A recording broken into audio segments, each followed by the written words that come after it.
धरणी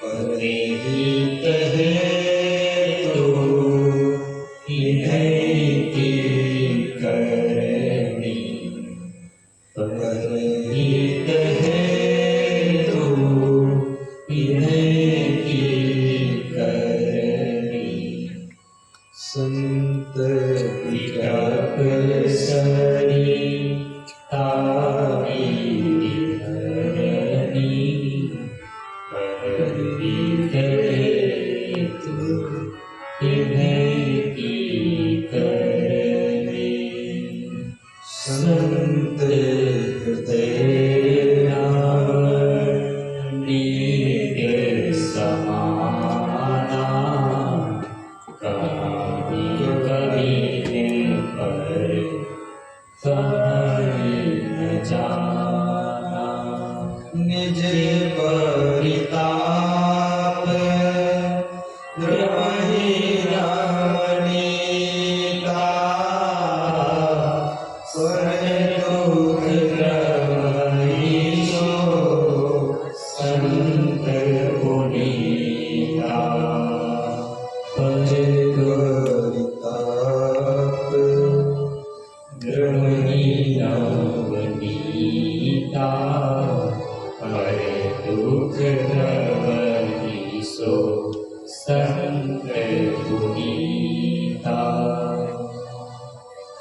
संत हृदय नाम गीते समाना कहानी कभी ने पढ़े कहानी न जाना संत का हृदय मक्खन के समान,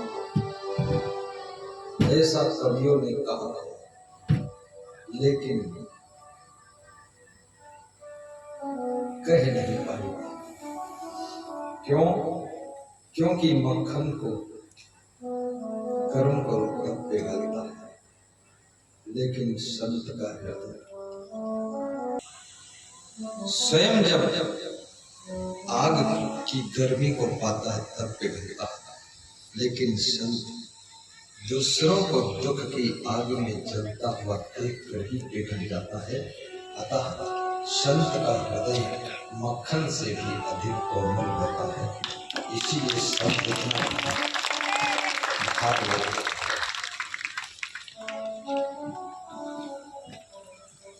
संत भी बहुत मेहनत करता है, कुटिया बनाता है, आश्रम बनाता है, जन कल्याण के लिए।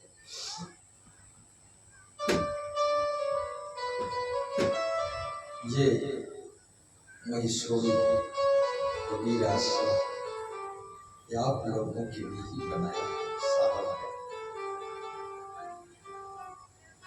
उनका उद्देश्य है आश्रम होगा, सरोवर होगा तो पंछी आएंगे, उन्हीं पंछियों में कभी हंस पंछी आकर दर्शन देगा। आश्रम होगा तो संत आएंगे, उन्हीं संतों की श्रृंखला में कभी कोई परमहंस संत महान संत आकर दर्शन देगा, भक्तों का जीवन धन्य हो जाएगा। इस उद्देश्य से आश्रम बनाए। आश्रम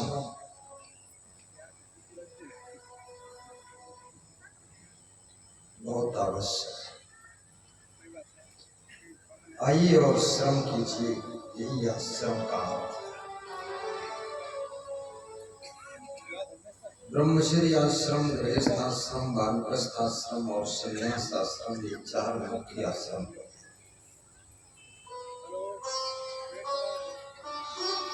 व्यासवादी निवेदन करती है,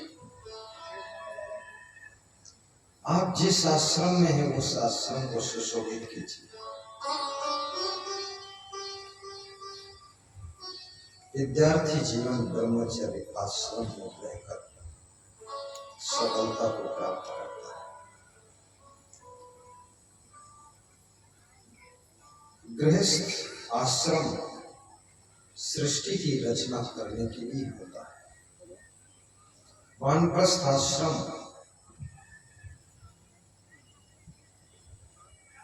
50 साल की उम्र के बाद निश्चिंत और प्रसन्न चित्त रहने के लिए होता है। संन्यास आश्रम 75 के बाद अनासक्त हो जाए। जिसकी इच्छा है बचपन से ही ब्रह्मचर्य आश्रम का पालन करते हुए संन्यास ले सकता है, लेकिन संन्यास एक बार लिया जाता है, फिर उसे छोड़ा नहीं जाता, छोड़ना नहीं चाहिए। दृढ़ संकल्प के साथ संत बनो और संत बन करके फिर गृहस्थ मत बनो। कितने लोग 10 साल संत रहते हैं, 11वें साल गृहस्थ बन जाते हैं। 10 साल खूब लंगोट मारा बजरंग बली, अब 11वें साल चड्डी पहना, नाम धरा नवरंग गली, निकाला एक नई गली। बेशरम कहीं का, ये खेल है, तमाशा है जिंदगी। कितने लोगों का भरोसा तूने तोड़ दिया। इस वेशभूषा में लोगों ने देखकर तुझे शायद बंदगी किया है। तूने 10 साल के बाद इतनी बड़ी गंदगी की, शर्म नहीं आती? दाढ़ी बढ़ाता है, एक एक बाल दाढ़ी का नोचा जाएगा, बेइज्जती होगी। साधु लाइन है, अपने मन से साधु बने, जबरदस्ती लंगोटा नहीं बनता। गृहस्थी करोगे, चड्डी पहनोगे, याद रखना फिसलती दास, चड्डी भी तुम्हारी समझेगी नहीं, चड्ढा बाबू बनोगे तुम। जिसका मन फिसलने का आदती है वो फिसलता ही जाएगा। तुम एक पत्नी में भी संतुष्ट